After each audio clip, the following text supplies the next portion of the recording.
สวัสดีค่ะยินดีต้อนรับสู่การฝึกอบรมระบบการให้น้ำแบบหยดขั้นพื้นฐานค่ะส่วนที่1นี้เราจะพูดถึงส่วนประกอบของระบบกันค่ะสวัสดีอีกครั้งค่ะยินดีต้อนรับและขอขอบคุณที่มาร่วมกับเราในวันนี้ค่ะซีรีส์วิดีโอ3ตอนนี้จะแนะนำขั้นพื้นฐานของระบบการให้น้ำแบบหยดรวมถึงส่วนประกอบต่างๆวิธีประกอบเข้าด้วยกันและเคล็ดลับในการบำรุงรักษาค่ะในส่วนที่1นี้เราจะมาแนะนำชิ้นส่วนของระบบทั่วไปและประโยชน์ของแต่ละชิ้นส่วนกันระบบน้ำหยดเป็นหนึ่งในวิธีการส่งน้ำไปยังพืชผลที่มีประสิทธิภาพสูงประโยชน์ของระบบน้ำหยดนี้มีทั้งการใช้น้ำที่ลดลงและต้นทุนน้ำที่ลดลงสำหรับเกษตรกรวิธีการให้น้ำแบบหยดนี้ช่วยให้น้ำเข้าบริเวณรากของพืชได้อย่างแม่นยำมากขึ้นและลดแรงกดดันด้านวัชพืชเนื่องจากไม่ต้องรดน้ำไปยังบริเวณระหว่างแถวหรือระหว่างแปลงของพืชผลค่ะนอกจากนี้การให้น้ำหยดนี้ยังมีประโยชน์ด้านความปลอดภัยทางอาหารด้วยเมื่อเปรียบเทียบกับวิธีการให้น้ำแบบฉีดพ่นจากด้านบนโดยเฉพาะอย่างยิ่งเมื่อใช้น้ำผิวดินเช่นน้ำจากคูน้ำหรืออ่างเก็บน้ำในการรดพืชผลของคุณค่ะแหล่งน้ำของคุณเป็นองค์ประกอบแรกของระบบการให้น้ำตัวอย่างน้ำบางส่วนเช่นน้ำประปาเทศบาลน้ำบาดาลจากบ่อน้ำหรือน้ำผิวดินเช่นน้ำจากคูน้ำหรืออ่างเก็บน้ำคุณอาจควบคุมแหล่งน้ำได้ไม่มากนักค่ะแต่ว่าแหล่งน้ำมีผลกระทบสำคัญต่อระบบน้ำของคุณเนื่องจากมีปัจจัยต่างๆไม่ว่าจะเป็นความพร้อมในการใช้น้ำคุณภาพน้ำและปริมาณตะกอนที่มีอยู่ในน้ำต่อไปคือเรื่องวาล์วควบคุมการไหลของน้ำในฟาร์มของคุณค่ะวาล์วเป็นองค์ประกอบแรกที่คุณสามารถควบคุมได้จริงๆคุณอาจมีทั้งวาล์วที่อยู่ที่จุดเริ่มต้นของท่อหลักซึ่งเป็นจุดที่น้ำเข้าสู่ฟาร์มของคุณเป็นจุดแรกและยังมีวาล์วควบคุมการไหลของน้ำไปยังแต่ละแปลงปลูกหรือแม้กระทั่งท่อน้ำหยดแต่ละแห่งด้วยเราสามารถควบคุมวาล์วได้ทั้งการควบคุมด้วยตัวเองหรือจะใช้วิธีการใช้ตัวจับเวลาก็ได้ค่ะโปรดจำไว้ว่าให้เปิดและปิดวาล์วอย่างช้าๆเพื่อป้องกันการเปลี่ยนแปลงแรงดันอย่างกระทันหันซึ่งอาจทำให้ระบบเสียหายได้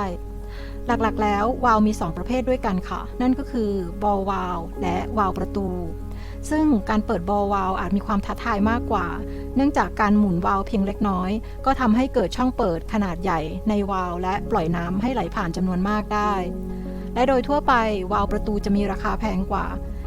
แต่ก็เป็นการลงทุนที่ดีในการทำให้ระบบของคุณอยู่ยืนยาวค่ะเนื่องจากวาล์วประตูต้องใช้มือหมุนหลายครั้งเพื่อเปิดวาล์วแม้จะเปิดเพียงเล็กน้อยก็ตามจึงทำให้คุณควบคุมน้ำได้มากขึ้นค่ะและส่วนใหญ่แล้วเราจะเห็นวาล์วประตูอยู่ในท่อหลักเนื่องจากจะมีราคาแพงกว่าเล็กน้อยส่วนบอลวาล์วนั้นจะอยู่ที่ปลายน้ำที่ระดับสายน้ำย่อยมากกว่าค่ะหลังจากวาล์วหลักที่ปล่อยน้ำเข้าในฟาร์มของคุณแล้วคุณต้องติดตั้งอุปกรณ์ป้องกันการไหลย้อนกลับด้วยหรือบางครั้งเรียกว่าเช็ควาล์วค่ะหรืออุปกรณ์ป้องกันการลักน้ำส่วนนี้เป็นองค์ประกอบสำคัญเพื่อป้องกันไม่ให้น้ำไหลกลับเข้าสู่แหล่งน้ำค่ะอุปกรณ์ป้องกันการไหลย้อนกลับสามารถเป็นอุปกรณ์ง่ายๆได้เช่นวาล์วเล็กๆแบบนี้ซึ่งจะช่วยให้น้ำไหลไปในทิศทางที่ระบุไว้บนชิ้นส่วนเท่านั้นค่ะคุณอาจเลือกติดตั้งอุปกรณ์ป้องกันการไหลย้อนกลับสำรองหรือที่เรียกว่าเช็ควาล์วรองนะคะที่ต้นน้ำด้วยหากคุณฉีดปุ๋ยหรือฉีดยาฆ่าเชื้อเข้าไปในระบบน้ำค่ะและโปรดทราบว่าจำเป็นต้องมีอุปกรณ์ป้องกันการไหลย้อนกลับสำหรับระบบการให้น้ำทั้งหมดที่เชื่อมต่อเข้ากับประปาของเทศบาลนะคะดังนั้นอย่าลืมตรวจสอบกับหน่วยงานที่จ่ายน้ำในพื้นที่ของคุณเกี่ยวกับกฎระเบียบเฉพาะในพื้นที่ของคุณด้วยค่ะเรื่องการติดตั้งอุปกรณ์ป้องกันการไหลย้อนกลับของน้ำค่ะช่องระบายอากาศเป็นอีกองค์ประกอบที่มีประโยชน์ในระบบน้ำค่ะเนื่องจากจะช่วยป้องกันการสะสมของแรงดันในระบบเมื่อเปิดเครื่องซึ่งจะช่วยให้น้ำระบายออกจากท่อของคุณและยังป้องกันการเกิดการลักน้ำด้วยค่ะดังนั้นจึงช่วยเสริมการป้องกันการไหลย้อนกลับด้วยแต่โปรดทราบว่าไม่สามารถใช้ช่องระบายอากาศแทนอุปกรณ์ป้องกันการไหลย้อนกลับได้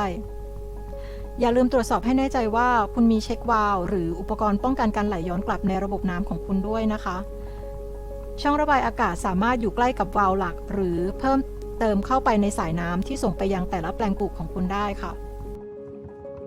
ตัวกรองเป็นหนึ่งในองค์ประกอบที่สำคัญที่สุดของระบบให้น้ำแบบน้ำหยดค่ะตัวกรองช่วยกำจัดอนุภาคหรือตะกอนที่อาจไหลผ่านท่อน้ำของคุณ ซึ่งอาจทำให้หัวจ่ายน้ำอุดตันได้และน้ำไม่สามารถไปยังต้นไม้ได้อย่างเหมาะสมค่ะตัวกรองจะมี2ประเภทที่พบบ่อยที่สุดนั่นก็คือตัวกรองแบบแผ่นและตัวกรองแบบตะแกรงค่ะภายในตัวเรือนของตัวกรองเนี่ยคุณจะมองเห็นตัวกรองได้นี่คือตัวกรองแบบตะแกรงที่ตัวเรือนจะแสดงทิศทางการไหลของน้ำตามประเภทของตัวกรองที่คุณใช้ค่ะดังนั้นอย่าลืมตรวจสอบและติดตั้งโดยให้น้ำไหลไปในทิศทางที่ถูกต้องด้วยนะคะอุปกรณ์ควบคุมแรงดันเป็นอีกองค์ประกอบที่สำคัญมากในระบบน้ำหยดอุปกรณ์ควบคุมแรงดันจะทำให้แน่ใจว่าระบบจะส่งน้ำไปยังทุกแปลงอย่างสม่ำเสมออุปกรณ์ควบคุมแรงดันจะมีหลายขนาดด้วยกันดังนั้นอย่าลืมตรวจสอบสเปคของอุปกรณ์ควบคุมแรงดันให้ตรงกับประเภทของสายน้ำหยดหรือว่าท่อน้ำหยดที่คุณใช้นะคะหากความดันในระบบสูงเกินไปสายน้ำหยดหรือว่าท่อน้ำหยดอาจแตกได้ค่ะและบางครั้งข้อต่ออาจระเบิดได้ด้วยข้อผิดพลาดที่พบได้ทั่วไปก็คือการติดตั้งอุปกรณ์ควบคุมแรงดันใกล้กับวาล์วหลักมากเกินไปทำให้แรงดันที่ไปยังฟาร์มของคุณลดลงวิธีที่เหมาะสมกว่าก็คือให้ติดตั้งอุปกรณ์ควบคุมแรงดันที่ด้านบนของแต่ละแปลงปลูกเพื่อให้ตรงกับความต้องการของพืชผลที่ปลูกในพื้นที่นั้นๆของฟาร์มค่ะตรวจสอบและใช้อุปกรณ์ควบคุมแรงดันให้ตรงกับความต้องการน้ำของพืชผลของคุณนะคะรวมทั้งความดันและอัตราการไหลด้วยโดยแรงดันทั่วไปสำหรับพืชผักก็คืออยู่ที่10 psi หรือว่าหน่วยเป็นปอนด์ต่อตารางนิ้วค่ะ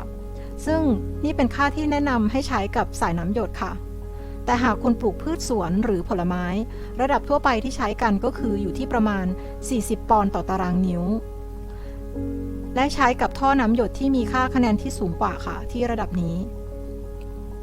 โปรดทราบว่าการเลือกขนาดของอุปกรณ์ควบคุมแรงดันนั้นจะพิจารณาเรื่องอัตราการไหลมากกว่าเรื่องของแรงดันค่ะซึ่งจะเป็นตัวกำหนดมาตรฐานโดยชิ้นส่วนที่อยู่ภายในหากสายหลักของคุณอยู่บนทางลาดคุณอาจต้องติดตั้งตัวควบคุมแรงดันหลายตัวตามความยาวของเนินเขาหรือเนินลาดนั้นค่ะเพื่อหลีกเลี่ยงไม่ให้มีแรงดันสะสมตามแนวทางลาดของสายน้ำมากเกินไปค่ะสำหรับเกจวัดแรงดันและมิเตอร์วัดอัตราการไหลจะสามารถติดตั้งได้ทั่วทั้งระบบน้ำเพื่อช่วยตรวจสอบติดตามแรงดันของคุณค่ะรวมถึงปริมาณน้ำที่ไหลผ่านระบบน้ำของคุณด้วยซึ่งจะช่วยในการวางแผนการให้น้ำตลอดจนการตรวจสอบระบบเพื่อหาการรั่วไหลหรือปัญหาอื่นๆที่อาจเกิดขึ้นได้คุณควรติดตั้งมิเตอร์วัดอัตราการไหล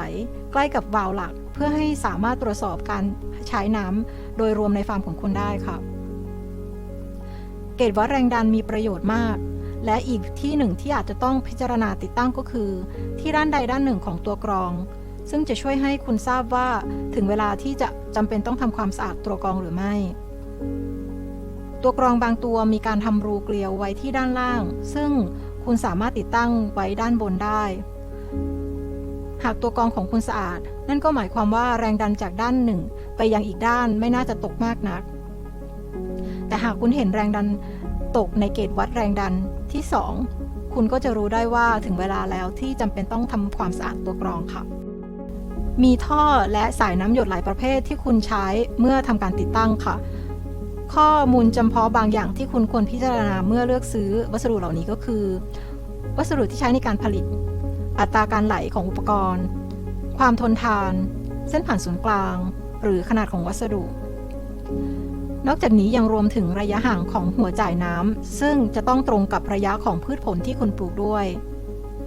นอกจากนี้ยังต้องพิจารณาความยาวสูงสุดที่น้ำวิ่งไปถึงด้วยซึ่งจะเป็นตัวกำหนดความยาวสูงสุดของแถวแปลงปลูกเพื่อให้พืชได้รับน้ำอย่างสม่ำเสมอตลอดความยาวของแถวค่ะ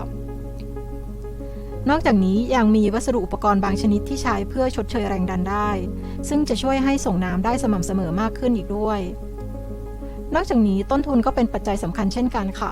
ดังนั้นอย่าลืมตรวจสอบแรงดันสูงสุดที่ใช้ได้สำหรับอุปกรณ์ต่างๆและอุปกรณ์เหล่านี้ต้องเข้ากันได้หรือสามารถใช้ด้วยกันได้อย่างพอดีค่ะคุณจะต้องใช้ข้อต่อหลายประเภทเพื่อเชื่อมต่อส่วนประกอบต่างๆของระบบน้ำดังนั้นตรวจสอบให้แน่ใจว่าข้อต่อที่คุณใช้ตรงกับขนาดและประเภทของท่อและสายน้ำหยดที่คุณใช้นะคะและพยายามทำให้เรียบง่ายที่สุดเท่าที่จะเป็นไปได้ค่ะเพื่อที่ว่าจะได้ไม่จำเป็นต้องใช้ส่วนประกอบที่แตกต่างกันมากเกินไปหรือหลายชิ้นมากเกินไป